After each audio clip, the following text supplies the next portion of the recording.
한국 고전 베스트 30 박시전. 하루는 안채에 나와 시부모님께 절하고 조용히 여쭈었다. 제가 시집 온 지 벌써 3년이 다 되어가지만 본가의 소식이 아득하니 부모님의 안부를 알고 싶어 다녀오려 하오니 어른께서는 허락하여 주시기 비옵니다. 상공은 며느리의 말을 듣고 대뜸 놀라서 일렀다.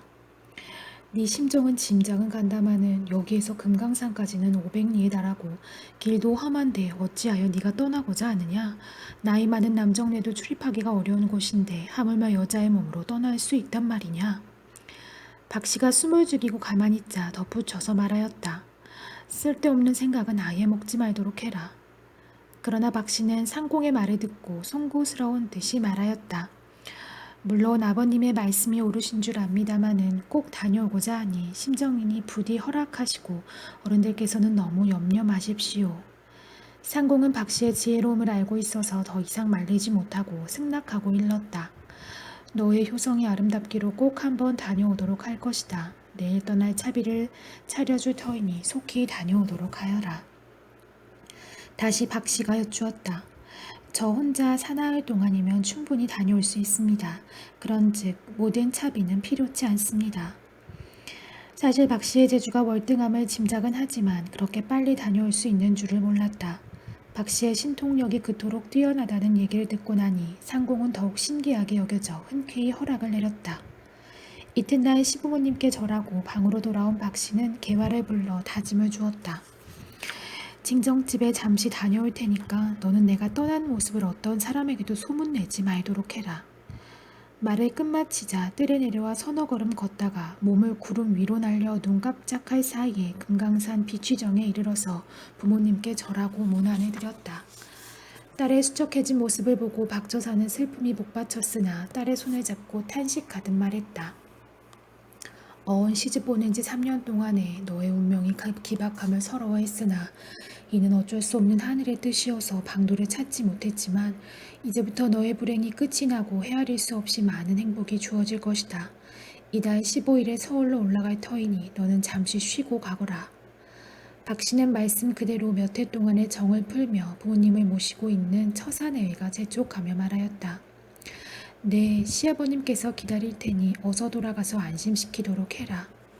부모님의 말씀을 거역할 수 없어 마지못해 이별을 고하고 날이 새기를 기다려 구름을 타고 잠깐 사이에 제 방으로 돌아왔다. 개화가 아가씨를 맞아 잘 다녀오신 것을 기뻐했다. 박씨는 옷매무새를 고쳐 입고 안방으로 들어가서 시부모님께 인사드리고 나서 상공께 여쭈었다. 천정에서 돌아올 적에 저희 아버님이 이달 15일에 오신다고 시아버지께 아뢰라고 하여 이렇게 말씀 올립니다. 상공은 알아들었다고 이르고 집안 사람들에게 지시하여 술과 안주를 듬뿍 장만해 놓고 처사가 오기만을 기다렸다. 드디어 15일이 되자 달빛이 밝게 비치고 맑은 바람이 휙 부는 듯 하더니 갑자기 하늘에서 하계 울음소리가 들리더니 처사가 구름을 타고서 내려왔다. 상공이 마당으로 내려가 처사를 맞이해서 방으로 모시고 절을 마친 다음 자리를 정하고 앉았다. 또한 시백은 옷을 가다듬어 입고 처사를 향해 절하며 여러 해 동안의 문안을 드리니 그 모양이 훤하고 의젓하게 보였다. 처사가 대단히 기뻐하고 사위의 굵은 손목을 덥석 잡으며 상공께 치하여 말했다. 훌륭한 인품의 아드님이 장원급제함을 진실로 축하드리며 높은 벼슬까지 올라가니 귀하신 집안에 이런 경사가 또 다시 없음을 익히 알면서도 저의 천성이 어리석어 상공께 변변히 치하드리지 못했더니 올해 딸의 불행이 끝나고 지금 그 흉한 얼굴과 추한 탈을 벗을 시기가 되었습니다.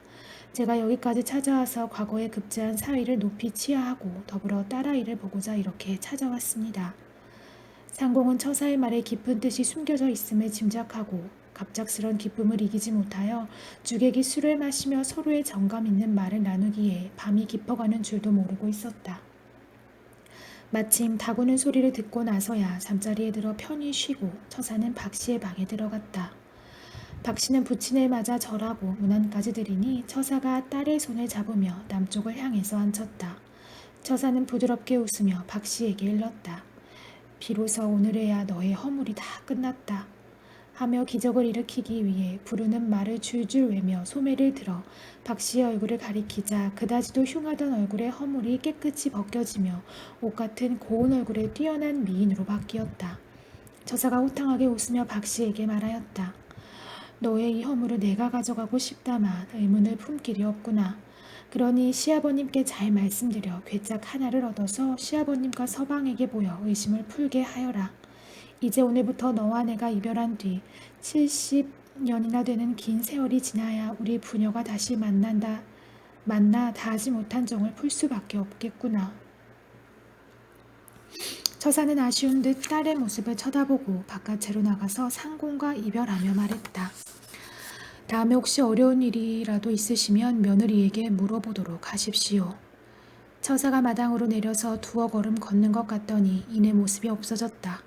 상공은 신기하게 여겨졌다. 다음 날 개화가 상공께 나아가 알렸다. 처사께서 어제 다녀가신 뒤에 저희 아가씨의 허물이 말끔히 벗겨져 이제는 매우 아름답고 고운 부인이 되었사옵니다. 이토록 신기한 술법이 있기에 감히 상공께 아뢰옵니다. 말을 듣고 상공은 기쁨에 넘쳐서 속히 후원으로 들어가 보았다. 과연 며느리는 어여쁜 미인이 되어서 상공을 맞이했다. 입이 딱 벌어진 상공은 아무 말도 하지 못하고 그 자리에 서 있을 뿐이었다. 박씨는 공손히 여쭈었다. 저에게 전생의 죄가 너무 커서 흉측한 허물을 쓰고 이 세상에 태어나 수십 년 동안의 불행을 겪으며 사니 저의 처지를 하늘이 불쌍히 여기시고 아버님께 본래의 모습을 찾아주도록 하라고 명하여 이제 오셔서 제 얼굴을 되찾아 주시고 돌아가신 것입니다. 저의 변한 모습에 과히 의심하지 마십시오. 말을 듣고 난 상공은 어리둥절하여 며느리의 얼굴을 자세히 보니 거짓말같이 구슬같이 하얀 얼굴과 앵두같은 입술에 만가지 아름다움이 활짝 피어 이보다 예쁜 미인이 다시 없어 보였다. 상공의 놀라움이 너무도 크니 박씨가 시아버지께서 의심함을 눈치채고 이미 벗은 허물을 내어 보이니 상공이 보고 틀림없음을 알게 되었다. 그제서야 크게 깨달아 며느리를 향해 일렀다. 이제야 너의 몰래의 모습이 돌아와 아름다운 얼굴이 되었으니 너의 시어머니와 특히 네 서방이 기뻐할 것이다. 말을 마치고 안채로 나오려는데 박씨가 상공에 여쭈었다. 괴짝을 하나 주시면 이 허물을 그 속에 넣었다가 시어머님과 남편의 의심을 풀고자 합니다. 선뜻 상공은 허락하고 바깥으로 나아가 괴짝을 얻어 들어보냈다. 박씨는 자기의 허물을 소중히 괴짝 속에 넣어두었다. 이때쯤 상공은 안방으로 들어가 부인과 아들에게 박씨의 얼굴이 말끔히 바뀌었다고 말하였다. 이에 부인이 믿지 아니하고 비웃으며 말하길 어떻게 세상에 그런 일이 벌어질 수 있겠습니까? 하고 그래서 마음에 캥기는 무엇이 있어서 계집종을 시켜 박씨를 부르게 했다. 정가를 받은 박씨는 옷차림을 가다듬고 개화에게 허물을 넣은 괴짝을 들게 하고 안방에 이르러 부인께 절하고 앞으로 나아갔다. 부인이 한참 동안 박씨의 달라진 얼굴을 쳐다보다가 깜짝 놀라서 허허롭게 말했다. 별스런 일도 다 있구나. 이럴 수가. 부인은 말도 제대로 잊지 못하고 다시 박씨에게 말하였다. 대체 너의 흉한 허물은 어디로 가고 그런 아름다운 얼굴이 되었느냐? 박씨는 엎드려 여쭈었다. 제가 흉한 얼굴로 주제넘게 귀하신 집안에 들어온 지 이미 8년 동안에 시어머니께 다시 없게 불효를 했사옵고 홀로 팔자를 원망하였더니 전생의 죄악이 끝나서 아버님이 오시어 저의 본래 얼굴을 주시고 가셨습니다. 가시면서 이르는 말씀이 벗은 허물을 괴짝 속에 넣었다가 어머님과 아버님께 보여드려 의심을 풀라고 하셨습니다. 박씨는 말을 마치자 개화에게 괴짝을 가져오라고 했다. 괴짝 속에서 허물을 내어 보이니 부인이 그것을 보고 의심을 말씀이 풀어 그제서야 사랑하는 마음이 우러나와 며느리의 손을 꼭 잡아 사랑하였다. 이즈음 상감께서는 시백의 총명과 덕망을 사랑하시어 벼슬을 높여서 병조 판서를 시키시니 시백은 성은에 감사드리고 크게 감격하여 집으로 돌아와 상공을 배웠다. 대뜸 상공이 묻기를 지금 너의 아내가 어떠하냐? 시백이 송구스러워 대답을 못하자 상공이 말했다. 사람의 잘되고 못됨은 한치의 앞도 내다볼 수 없는 것이므로 너의 지난 어리석음을 뉘우치거라. 이젠 무슨 낯으로 아내를 쳐다볼 수 있겠는가? 그런 됨됨이로 나를 중책을 어찌 감당해낼지 의문이로고.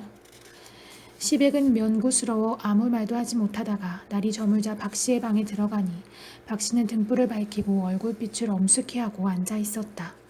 시백은 무어라 말도 못하고 박씨가 말하기만을 기다리다가 밤이 깊어져서야 먼저 말하였다. 어리석은 몸이 부인의 흉한 얼굴을 싫어하고 여러 해를 박대하였더니 하늘이 나의 처복을 도와주셨구려. 이제 당신의 본래 얼굴을 되찾아 세상에선 둘도 없는 미인이 되셨으니 내가 아무리 뉘우쳐도 당신을 마주볼 면목이 도저히 없소이다. 하지만 부인의 도리는 남편을 따름이 그 첫째 요인이니 부디 부인의 이것을 생각하시어 나의 어리석었던 생각을 용서해 주시구려. 그러나 박씨는 발끈 화를 내며 말하였다. 비록 인물이 추하다 하여 시집온 뒤로 시부모님을 효성껏 모시고 당신을 모시어 커다란 잘못이 없었는데 당신이 저를 안중에도 두지 않으시고 구박까지 심하셨습니다. 거기다가 한갓 아름다운 얼굴만을 취하시니 다시는 저 같은 사람은 생각 마십시오. 귀한 집안의 아름다운 여자를 얻어 사시고 저의 생각은 조금도 마십시오. 한마디 한마디가 전부 옳은 고로 시백은 스스로 부끄러움을 더욱 느끼게 되었다. 하지만 모두가 자기의 잘못이므로 아무쪼록 박씨의 마음을 달래기에 날이 새는 줄도 몰랐다. 밤을 지새며 무릎이 닳도록 사죄하니 어진 덕성을 갖춘 박씨는 시백의 끈덕진 지성에 감동하였다. 박씨는 자기가 너무 박정이 대한 것 같아 공손히 말하였다. 군자의 채통이 귀하고 또한 재상의 위신이 무거운데 어찌 철없는 젊은이와 같이 행동하십니까? 제가 본래의 얼굴을 감추고 추한 상을 보인 것은 당신의 마음을 반하게 하지 않고 한결같이 정신을 쓰시도록 하기 위한 것이요. 여러 해 동안의 박색을 꺼려하여 말을 붙이지 못하게 한 것은 당신의 말씀을 삼가도록 하기 위한 것이었습니다만 당신의 심보를 괘씸히 여겨서 한평생을 풀지 않으려 했더니 당신이 이렇게 말하심을 보니 여자의 마음인지 제 마음이 봄눈 녹듯이 풀려 이제 지난 일을 전부 잊었으나 당신은 채통을 차리십시오. 부인의 말을 들으니 판서의 마음이 한없이 기뻐서 박씨에게 살해하여 말하였다. 나는 세상에 어리석고 무능한 자로서 보는 눈이 좁지만 부인은 선녀와도 비길 수 있으니 생각이 넓고 마음 또한 깊구려. 철없는 내가 어찌 부인과 사랑을 나눌 수 있겠습니까마는 부인이 내 죄를 용서하시고 여러 해 맺힌 마음을 풀어버리고 내 이런 기쁨은 평생에게 처음인 듯 싶소이다. 박씨는 곱게 웃으며 자기의 말이 너무 지나쳤음을 판서에게 말하고 밤이 깊도록 말하니 두 사람의 사랑은 부풀어 갔다. 어느새 개화가 들어와 이부자리를 펴니 판서가 부인과 함께 자리에 들고 서로 깊이 사랑을 나누었다. 이에 두 내외가 서로 화합한 지 몇 달이 못 되어서 아기를 뵈니 상공의 부부가 손자의 재롱을 볼 날만을 손꼽아 기다리고 달이 다 되어서 아들 쌍둥이를 낳았다. 상공이 산실로 들어가 뼈대가 굵고 두 눈망울이 초롱초롱한 갓난 손자들을 보고 매우 기뻐하였다. 상공의 부부는 온갖 일을 잊고 손자들의 재롱에 시간 가는 줄도 몰랐다. 이에 손자의 이름을 희기와 희인이라고 지어 손 안에 보배처럼 몹시 사랑하였다.